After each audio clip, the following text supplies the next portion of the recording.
For the second week in a row, we have brand new Cities Skylines 2 content. But this time, instead of another free region pack, we're getting the first paid content for the game, Modern Architecture and the Urban Promenades content creator packs. Urban Promenades was created by Feinbold, an incredibly prolific asset creator. They've crafted some of the most intricate and detailed buildings from around the world for Cities Skylines. If you've downloaded assets for Paris, Berlin, or New York, chances are you've used their work.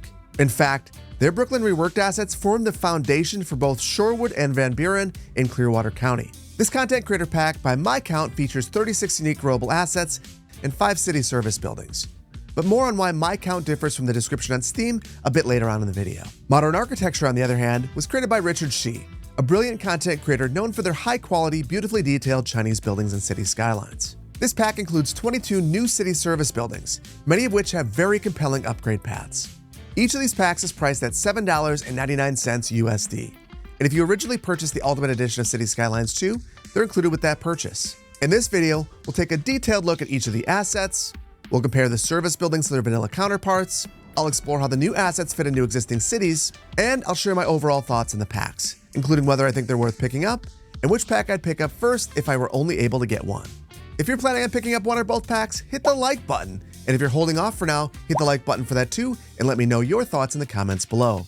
Or just drop an emoji letting me know what you're thinking for the sake of engagement. And without any further ado, let's jump right in. The first thing I wanted to show you is the amount of content you're getting with each of these packs. So at the very top, we are looking at the Urban Promenades Content Creator Pack. The row beneath that is the Modern Architecture Content Creator Pack. And this whole grid that we're looking at is from the UK region packs. So obviously this is much less content than you're getting with the region packs, but that's not to say that this is inappropriate. It's to say that the amount of content that you're getting with the region packs is kind of outstanding. So all of that said, let's zoom in and take a look at each of them. And in the top right here, we have Urban Promenades. And these are all of the growable buildings that come with that asset pack. Here's the thing, they're advertising it as 60 unique growable buildings, but I don't necessarily think that's the case. And that's because much like basically every other building in the game, level 1, 3, and 5 assets are completely unique. Levels 2 and 4 are just copies of the previous levels. And this is something that I've actually been able to demonstrate right here. I've mixed level 1 and 2 assets together, and I think that you'd be hard-pressed to know which is which. The difference in colors is simply because the assets have a lot of variation with colors and are recolorable actually, which is great to see, but it's not because they're different levels. Every other building here, different level, but you probably can't tell. That's because it's the same asset. So this is not 60 assets, it's 36. So just keep that in mind. That said, the assets feel like there's a lot of variety because of the way that they change.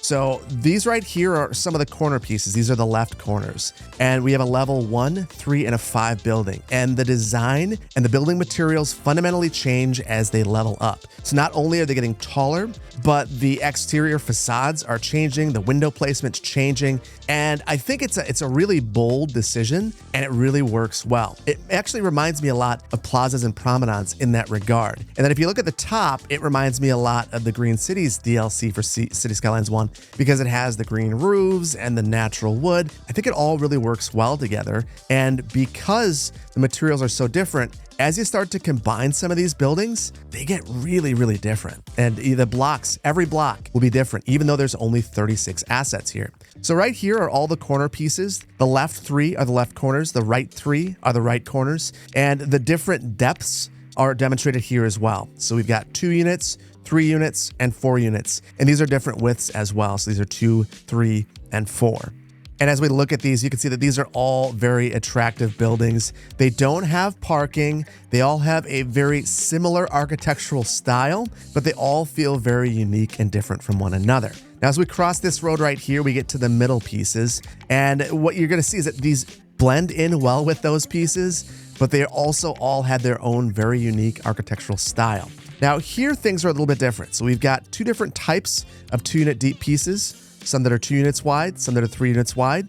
And then we've got 4-unit deep buildings and 6-unit deep buildings. Now, again, the architectural style of these is a mixture of windows, mixture of building materials, still all have the green roof, still have a lot of natural wood, very attractive assets, a little bit narrower. And you can imagine that if you were building on a grid, these form basically perfect blocks and can be really fascinating to use in a pedestrian area. I think that because of how loud the aesthetic of these buildings are, you're probably not going to want to use them all over the place unless that's the character of your city as a whole. One of the things that I love about these buildings is that they are highly recolorable. In fact, you'll even notice as I click on these, we're seeing the different color sets. So it's easy to just grab these and paste them elsewhere and completely change the vibe of the building because you're able to change most things about these buildings. So it's a really unique feature of this pack that I really, really, really love. The Content Creator Pack also comes with 5 absolutely excellent city service buildings, and bluntly, these might be some of my favorites in the entire game. That's because they are very detailed, they are absolutely lovely, and all of the upgrades occur within the footprint of the building because they're all extensions. So no sub-buildings here, and I think in an urban environment, that's kind of what you want to see. It's not very disruptive. The buildings are getting taller and larger in that way, not getting wider, which it fits an urban environment. So the first building that we have right here is an urban elementary school, has a base capacity of 1,200 and the ability to upgrade it with this absolutely excellent playground goes right on top. And look at this, way up high. And then you can add this extension wing, which adds 500 student capacity. And that goes right along the back. So you end up with this really compact urban elementary school with a really unique design, absolutely beautiful. This is comparable in capacity to the city elementary school that we got in the update this past summer, but I just think it looks much nicer and the scale of it makes a ton more sense to me. Next, we have the urban high school. This has an 800 student capacity with the ability to add another 800 students and a gym. And again, this all occurs within the footprint of the building. So when you add the gym, it goes right on top, has that nice green roof. And if you add on the extension wing, again, that's happening on top, making the building look even more interesting, adding that green roof on there. This is very similar to the high school that came with the game in terms of student capacity. And you can just tell these are very different assets. And I think that the new one is a ton better. It's just really, really nice to see that compact footprint. And I think it's going to fit in an urban environment much nicer. Next, we have this urban fire station. And this might be one of my favorite assets in the game. This costs about half the price of the normal fire station. It has 20 fire engines instead of 10. And it has some upgrades that you're going to absolutely need, including the disaster response unit. So this urban fire station makes the fire station that comes with the game completely irrelevant. You're not going to need it anymore because you have the ability to add the disaster response unit here. That was the one thing that we didn't have access to, and here it is in this small, tiny little asset. We also have a training tower so we can speed things up in terms of our response times, and there it is, fully maxed out urban fire station. And in comparison to the size of the fire station that we had from the vanilla game, it's just night and day. And you gotta remember, this fire station requires a bunch of sub buildings to completely max it out, so it's even larger than it appears right here. Next, we have the urban police headquarters. Now, interestingly, this costs the exact same amount as the police headquarters that comes with the vanilla game. It has the exact same number of jail cells and it has half the number of police cars. So if you're adding this in here, it's not gonna be for that. That said, you can add 25 more patrol cars, and it occurs underground, so within that footprint of the building again. And you can add a helipad, which is excellent to see. So this is going to fit in an urban environment much better, especially when you compare it to the size of the police headquarters building. And again, this is another building that has sub-buildings if you want to completely max it out. So having this urban version that's much more compact and having all the upgrades occurring within the footprint of the building is great to see. And then finally, we have the urban medical center. This has the exact same patient capacity of 500 and 30 ambulance capacity as the hospital, but it's about $600,000 cheaper. It also has some upgrades that are really unique. You can add 30 more ambulances to this building and adds it right on the side right here, as well as an additional 500 patient capacity, which goes right on top and makes the building a bit taller. Now, one thing that is missing from this is a helipad, which is kind of disappointing, but completely understandable. Many of the medical centers that are come after the vanilla game don't have that as an add-on. But just in terms of size, this makes so much more sense. Look at the scale of this asset relative to the vanilla hospital. Just really appreciate this. I like that I'm able to add my own parking as well, whether it's structured parking or some lots or none at all. This is going to fit a variety of contexts, and it's a very attractive asset. And then finally, I've done the recolor test with all of these service buildings, and I've added fuchsia kind of across the board, and you can see that you're able to recolor quite a bit of these. So if you want to create your own unique flavor and style for these buildings, you can definitely do that, and that's something I absolutely love to see. So in general, these are really high quality assets. I think you'll probably end up using the service buildings all the time. As far as the growables go, if you have a pedestrian mall or a really eccentric main street, I could see using them there. Or if you had a city where this is what is your primary design aesthetic. I could also see plopping some of these and trying to match up some of the different styles and create a unique block or an apartment complex or things of that nature. But again, these are all mixed residential. There are no dedicated commercial or no dedicated residential. So these are all mixed use. You got to keep that in mind when you're plopping these as well. Next up, we have the Modern Architecture Content Creator Pack. And these are all ploppable city service buildings. None of these are growable. So we're gonna go through them by category. And the first one that we have here are healthcare buildings. We begin with the Modern Medical Clinic. And this is a clinic that has a capacity of 90 patients and 5 ambulances. So this is very comparable to the normal clinic that comes with the vanilla game. And it costs about the same as well. This does have a couple of upgrades. You have the additional clinic center. This has a patient capacity of 20 that it adds, as well as a cargo capacity of 0.1 tons. Now, I point this out because this facility has 1/10 the pharmaceutical capacity of the normal clinic. So they won't be able to hold quite as much medicine here. I'm not sure if that makes a big difference, but it's a thing. You also have the ability to add a specialized treatment wing, which adds 100 patient capacity. Now, the specialized treatment wing is an extension building, so that just goes right on the top of this. But the additional clinic center is a sub-building. And there's something unique about this sub-building. So as I click on it, you might notice that we didn't get the little radius around here. And the behavior is the same as some of the older buildings. I have a hypothesis. I think that this content creator pack might have been completed before that update was added to the game, and that functionality has not yet been added to this content creator pack. And I really hope that it is, because it makes these assets feel dated, and it's a shame because the assets are absolutely outstanding. And it's not I don't think it's the fault of the asset creator. I think that the functionality was just not added to this. So that means that if you want to add these, you're stuck adding them onto the side of the building, and it looks absolutely silly in my mind. So that is going to limit the utility of some of the sub buildings, at least for me in my builds. Now, I mentioned this was comparable to the clinic that came with the vanilla game. In terms of size, it's night and day. This is clearly significantly smaller, even with the sub building. Next up, we have the Modern Hospital. And this is very similar to the hospital that comes with the vanilla game, but it's about half the cost, and it holds fewer patients. So this has a 300 patient capacity and 30 ambulances, whereas the vanilla hospital has a 500 patient capacity with 30 ambulances. This also has some upgrades. We have a medical center. This is a sub-building that adds patient capacity and cargo storage, kind of mirrors this end of the building right here, and you can snap this onto the side if you'd like to. We also have the extension tower. This is an extension, goes right on top of the asset, makes it a bit taller. It adds on additional patient capacity and a medical helicopter, which is really welcome to see. That means that this is a total replacement for the vanilla hospital if you want it to be. And I personally think that's great, because if you look at the size, I think that even though they're similar in terms of the building size itself, the lack of the parking lot makes the asset much more desirable, or rather the smaller parking lots on either side. It just feels more balanced. I just like the asset more. I just think it looks nicer. Next up, we have our education buildings, and these are absolutely outstanding, every last one of them. We begin with a community elementary school, and this is an absolutely adorable asset. It is tiny, and it has the lowest student capacity of any elementary school in the game. It has a couple of upgrades. You can upgrade it with a community playground. This is a sub-building. For this one, I think it actually makes a little bit more sense. So you can snap that right along the back. And you can also add an extension wing, which adds 150 student capacity. This one is an extension, so it occurs within the footprint of the building. And that's it. I guess you could add additional playgrounds if you wanted to, but again, they're snapped onto the side.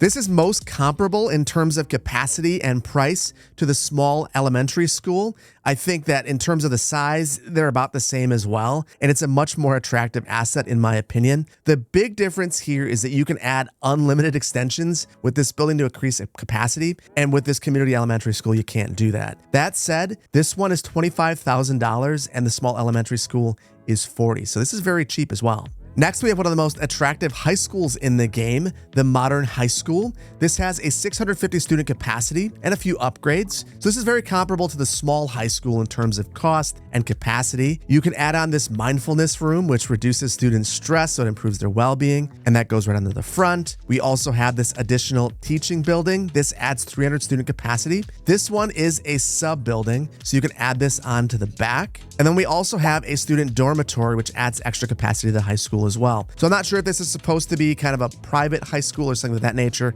but either way, you have the ability to kind of create this little campus. And this is one of the first buildings that really makes me go, boy, oh boy. I really wish that I could move these sub-buildings because I think that this looks awkward right now, and it could look super cool if we had a number of dorms in a row or on either side, and then this building kind of in the middle, but we can't do that as it currently sits. Now, I mentioned that this is comparable to the small high school in terms of capacity and cost. You can see in terms of size, they're very similar as well. Do know, though, you don't have a sports field with this, so that is one of the major differences between these assets. Then we have the Modern Community College, and I have a feeling that this is going to be a very popular asset, and that's because it is about half the cost of the normal college that comes with the game and half the capacity. So this is only 500 students in comparison to the 10,000 that can be held in a normal college. It also has a couple of upgrades. Got this extension wing, which adds 200 student capacity. That is an extension building. We've got a college dormitory, which adds 750 student capacity. This one's a sub-building. And again, oh my goodness, I would just love to be able to add a few of these on here, not just a couple stuck to the side. And then we also have a sports field, which adds 25 attractiveness. And again, this is another sub-building, and it makes it a little challenging to place this. Reasonably, you're gonna have to place this along the side. So I'll place it right here for now, and we'll just get rid of that. But you can see that this is a very nice asset. Hopeful that we get the sub-buildings within the bounding box, because I could see creating a completely custom community college with these assets. In terms of size, it's very similar to the community college that came with the game. Then we have the Modern University. This is half the cost of the university and 1/3 the capacity. And that might seem like a bad deal, but I don't really think it is. This is a much smaller asset, and it has some great upgrades. So we have the academic building. This is another sub-building, so you're able to snap this right along the side. This adds 750 student capacity. We've also got a university library. This is another sub-building, adds 400 student capacity. And then we have an extension wing. This one is an extension building, and it goes right along the side. Now, just imagine being able to add a number of these. It's just, along with the low rent housing, you'd be able to make an entire campus if the sub-buildings could detach from this. In terms of the size of the assets, it's not even comparable. Just look at the difference. This is the university that comes with the vanilla game, and it is absolutely massive in comparison. So if you want to place a university in an urban context, this is really the one for you. But reasonably, I think that this allows you to even make more of a campus feel if you don't necessarily want an urban environment. It's a much more versatile asset than the vanilla university. And finally, we have our Modern Technical University. This is the same as a technical university that comes with the base game. The main difference is that it is 1/3 the cost and has 1/7 the student capacity. And I know that sounds bad, but it's not. It comes with the same bonuses, so you can only have one of these in your city, and it gives you 10% extra industrial and office efficiency. But what I love about this is that it really has a variety of upgrade paths, because there's a lot of extensions that come with this. So we have the extension wing. This adds 300 student capacity, and you can see that this adds right here. We've also got this other extension wing, 250 student capacity added in the back. So you could make this building look different by adding different wings. It's also got a modern student plaza, which adds 500 student capacity right in the center. And then it's got a technical academic building, which adds 1,000 student capacity. This one is a sub building. And then we've also got this lecture hall, which adds 500 student capacity, another sub building. So when you add everything together, this is what you can get. And boy, oh boy, this is just such a beautiful asset. And again, it just makes me so sad that I can't take these sub buildings and do something unique with them, because I would love to have a whole bunch of these buildings acting as different colleges on a campus, and then have a bunch of dorms on the side. Just, it would make so much sense. But this is what you can do right now. It's still a wonderful asset, lots of flexibility, lots of capacity, and look at the difference in size. Not even comparable. It is like twice the size for just the base building for the technical university that comes with the game. Next, we move on to some of our firefighting assets, beginning with our community firehouse. This is the equivalent of the city firehouse in terms of cost and fire engines. This one has 4 though, and the city firehouse comes with 6. But this one has a very large upgrade path. So you can add on the firehouse garage extension, which gives you 4 more fire engines. You can also add on the firehouse disaster facility. Again, you have disaster response available with a much smaller fire station asset. This is a sub building, and I guess you could add multiple of these on if you wanted to. And then you also have the ability to add a firehouse watchtower. So this is the equivalent of having a fire watchtower, except that it is an addition to this building, so you can add this on the side as well. So this makes this a very versatile asset. I think it might be one of the very best firefighting assets in the entire game, and that's partially because it's inexpensive and partially because it basically steals functionality from 3 different assets, which is absolutely wonderful. And again, this is basically the same as the city firehouse. And in terms of the size, it's a little bit bigger, but this is going to basically fit into any urban environment with no problem. This also comes with the community fire station. This is basically the same as the fire station that comes with the vanilla game, except that it has 7 fire engines instead of 10, and it costs half of the fire station. This one also has a nice upgrade path. You can add a helipad on, so this is something that's really exciting to see. It means that you can completely replace that vanilla fire station. You also have the ability to add an additional fire engine hall and get 5 additional fire engines. This is a sub building, so you could add a few of these on if you wanted to. And again, it has that fire station watchtower, which just like the smaller version of this, would allow you to fight forest fires with this fire station, which is absolutely excellent to see. And both assets are absolutely stunningly beautiful. Now, if you're wondering why I couldn't add this sub building on right here, it's because the helipad is right here. So something to keep in mind with this asset, if you're wondering why you can't place this sub building exactly where you want it, you got to keep in mind where the helipad is.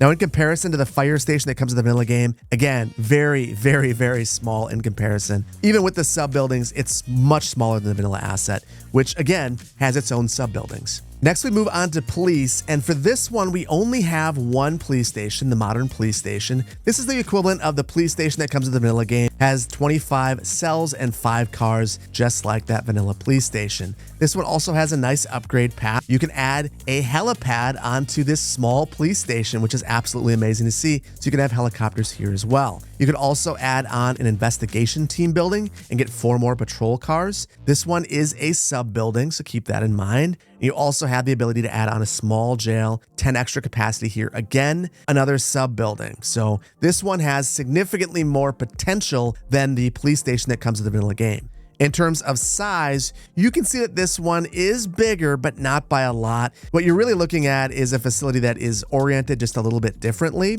And after you add the sub buildings is when it really gets bigger, but it's not all that much bigger. It's about a cell in either direction. Now, bluntly, I get really excited with these couple of assets. These are some of our administration buildings. This right here is our Citizen Service Center, and this is the equivalent of the welfare building. So no upgrades here. It just overall improves the well-being in the area around it. But I think that in terms of the asset itself, it just fits in a lot better. And in terms of making a city services complex, this is kind of what I would expect to see. It's much more modern looking, in my opinion, and not as specific to a specific place in the world. Now, in comparison to the vanilla welfare office, it is quite a bit smaller, and I just think it's a lot more attractive. And again, because this is a welfare office, you can place multiple of these if you want to. And then we have the modern city hall, and this is one of my favorite assets in the game right now. It is so pretty. I want to place this right away. This is a city hall, so much like the city hall that comes in the vanilla game, it's going to give you the same buff, so 5% off leveling costs plus 5% attractiveness citywide, but it is very expensive in comparison to the city hall. It is about $1 million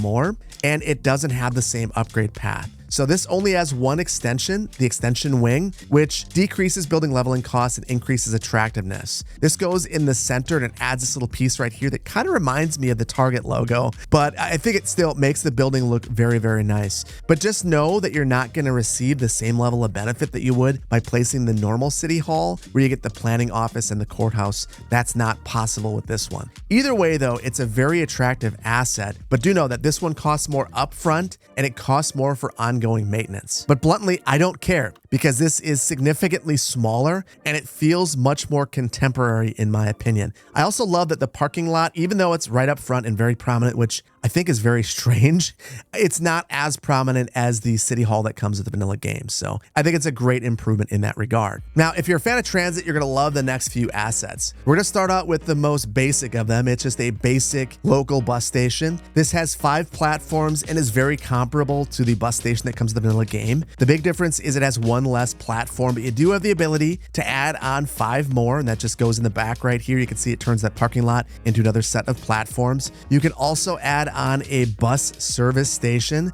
and this is just some different amenities that increase the overall comfort of this building. Now, in terms of the size relative to the vanilla bus station, you can see that it is about the same. Not a whole heck of a lot of difference here, and the cost of the building is basically the same as well. And then we get along to the good stuff. So we've got our local train station here, and I think that this has one of the most interesting upgrade paths of any building in the game. So in its vanilla state, or in its basic state, it is only $45,000, which is a great price, and it has 2 platforms. So it's basically the same as the small train station, but about half the cost. That said, it has this upgrade path that is fascinating. You can add on extra platforms in the back. This adds on an additional 5 train platforms. You can also add on a modern train entrance. So if you want it to look different, you can add this on, and look at that, it completely changes it. This basically adds to the attractiveness of the building, adds some additional parking, just makes it look nicer in general. Then you can turn this into a hub. You can add an underground subway interface, which adds 2 subway platforms underneath this, which is outstanding. You can also add a platform roof on the back, which again is going to add comfort to this building and make it look quite a bit nicer and more modern. So I love that this is the type of building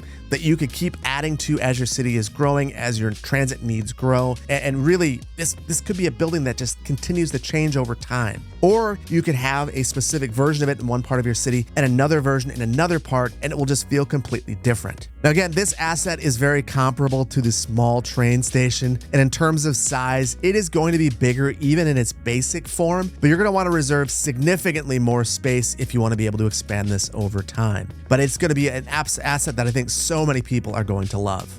Next, we have the Central Train Station. This is a train station that has 7 platforms and isn't really comparable to any vanilla asset. So it has a couple of upgrades. You can again add that subway interface. You can add that right underneath, which is absolutely outstanding.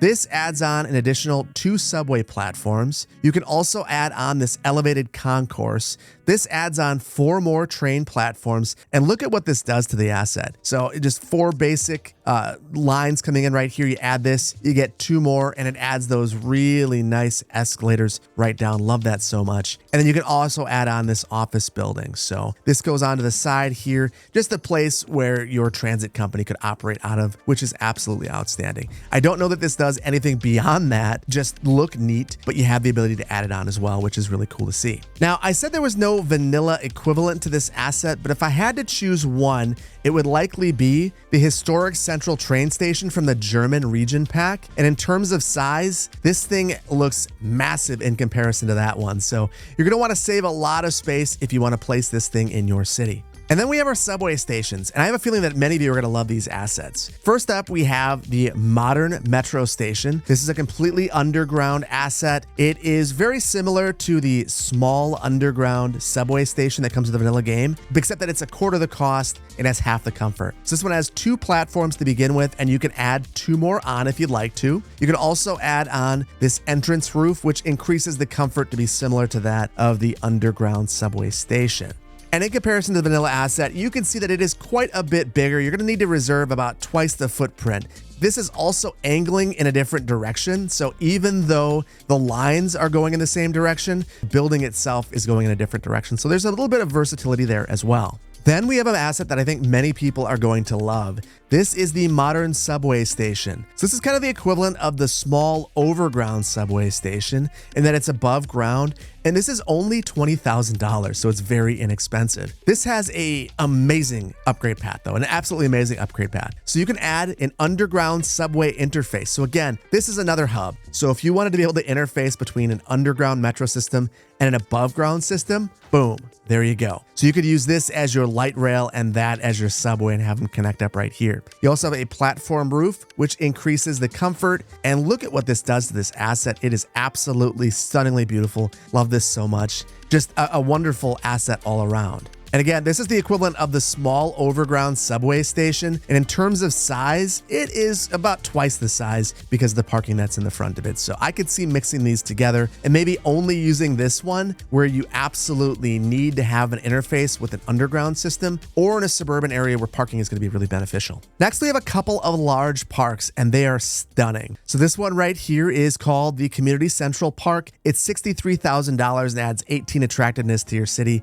It's found underneath large parks. The second one right here is the Grand City Plaza. Costs $128,000 and adds 20 attractiveness to your city. Absolutely beautiful assets. Now, for both of these assets, there are no upgrades and there's no vanilla equivalent, but they are very, very, very beautiful parks that will make an excellent centerpiece in basically any large city. Next, we have a tourist attraction. This is the Modern Art Museum, and it is absolutely stunning. It costs $1.2 million and adds 50 attractiveness and 75 indoor recreation to your city. It doesn't have any upgrades, but it is absolutely stunning and would be a brilliant addition to any university or any downtown area. I could see this being used in so many locations. Absolutely love this asset. And then finally, we have the Modern Telecom Building. This provides internet service and it costs $1.2 million. It has no upgrade path, so it is what it is, and it is roughly the equivalent of the telecom tower. The main difference is that it has slightly less internet capacity, about 2,000 less capacity, and the range is 1.5 kilometers more than the telecom tower. That said, the telecom tower costs about 1/10 what this building costs. So I think if you're adding this one to your city, you're adding it because you just really love the aesthetic of the building. The building is about the same size as the telecom tower as well. It just looks like it would fit in a downtown much better than this one would. Now, interestingly, you're able to place multiple of these if you want to, if it suits your fancy, if you have the kind of money that you'd need for this. But it's likely one that you'll probably place in your city one time and just be happy with it in your downtown area, providing all the internet service for your downtown area. And then finally, I wanted to do the Recolor Test, and you can see that you're able to recolor most of these assets individually. So the sub-buildings and the extensions will recolor individually by themselves if you want to do that. There's a couple of exceptions though, like this sub-building right here is not having it. Same thing with this sub-building right here, also not recolorable. But for the most part, all of the rest of these can be recolored to various extents. And honestly, I'm really impressed with what you're able to do. You can recolor basically the entirety of some of these assets, in particular these parks, which I think is really impressive. Now, in terms of how these assets would fit in, I just went ahead and rezoned the entirety of Dean Street right here with some of the new Urban Promenades mixed housing. We're just going to see how these spawn in. Now, one thing I do want to point out is I know that a lot of people are struggling with demand after getting all of the new region packs.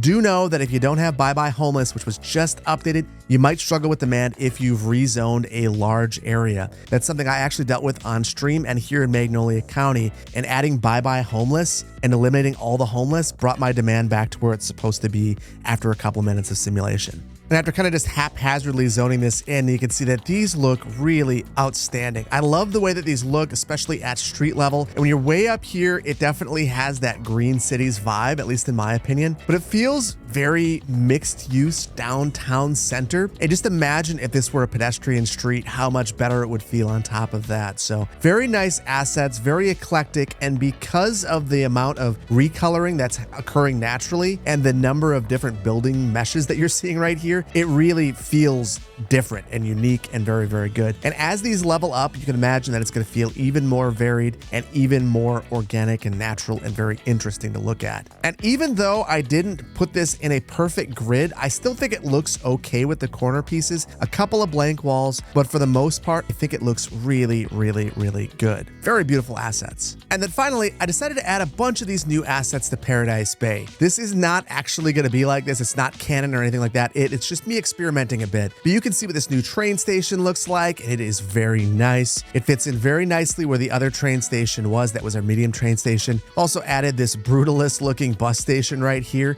Very interesting asset. It does work kind of interestingly though, because the buses pull in and then back out. I've also added in our new elementary school right here, and I just love this asset. Such an interesting asset, especially the view from above, seeing the words up there. It's just really, really special. Added in some of our new zoning, and it fits really nicely, although it's not very deep right here, and that's because the train station actually needs to have quite a bit of space for those expansions. Then I've added a number of our city service buildings, and they just fit really nicely through here. Also added our tourist building right here, the Modern Art Museum, and I've added in one of our parks. And this kind of gives a sense for just how large these things are. They're the exact same size as the community services building and the city hall, very large assets. Also added in a couple of these urban promenades buildings and tried to make it fill an entire block, leaving a space in the center, and added them onto pedestrian streets. You can see these just really fit nicely on these streets. They look really, really nice. And when you fill in an entire block like this, it just looks very, very natural. And even though I've spoken extensively about how much I don't like the snapping for modern architecture, you can see that even with what you have, you're able to make some really interesting areas. This right here is the urban high school, and I think it fits really nicely in this area, even with a couple of the sub-buildings. And then finally, I'll draw your attention over to this telecom building. And you can see that it is a very tall building, especially relative to the residential that's behind it, and even the police headquarters next to it. And in the distance right there, we've got an office tower, and this thing is rivaling that. And it is a really, really nice looking asset. Really fits nicely into a dense area. So obviously that is really quick and dirty. I spent about 5 minutes placing this area, but it gives you a sense for how these can fit in the context of other assets in the game. And I think that they're going to fit in really nicely. They're really versatile, and I have a feeling that people are really going to love adding these to their city. In general, I really like both of these content creator packs. But honestly, that shouldn't be much of a surprise. I tend to really enjoy content creator packs because they provide a way to directly support asset creators. I think it's really special that Colossal Order and Paradox collaborate directly with members of the community for official DLC. That said, I can't help but feel that the price is a bit higher than most would have hoped for. The content creator packs that were just released for Cities Skylines 1 were $5.99, $2 less than these. And those were clearly a labor of love, just like these ones, and came with a similar number of assets. So the pricing seems to be based on the game, not the number of assets, and that's a shame in my opinion. What's more, with the tsunami of free content that we're getting right now, it's hard not to compare. Recent region packs have come with much more content. Releasing paid content creator packs alongside all this free content almost seems like a disservice to the asset makers that made these packs. Still, the assets themselves are fantastic, and the fact that this is a collaboration with the community makes me more forgiving about the price. Perhaps all the free content, also created by the community and also paid for, makes the cost a bit more palatable. At least it does for me.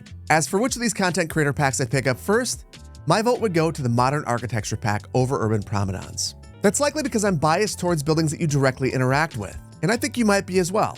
Service buildings that you plop, upgrade, and run lines to are just more fun to use than growable zones. Plus, the one growable zone in Urban Promenades is now the most common in the game, mixed residential. Even so, Urban Promenades is a great pack. It blends elements of Green Cities and the Plazas and Promenades DLCs from Cities Skylines 1. And while it only includes 5 city service buildings, they're some of the best looking and most versatile in the game.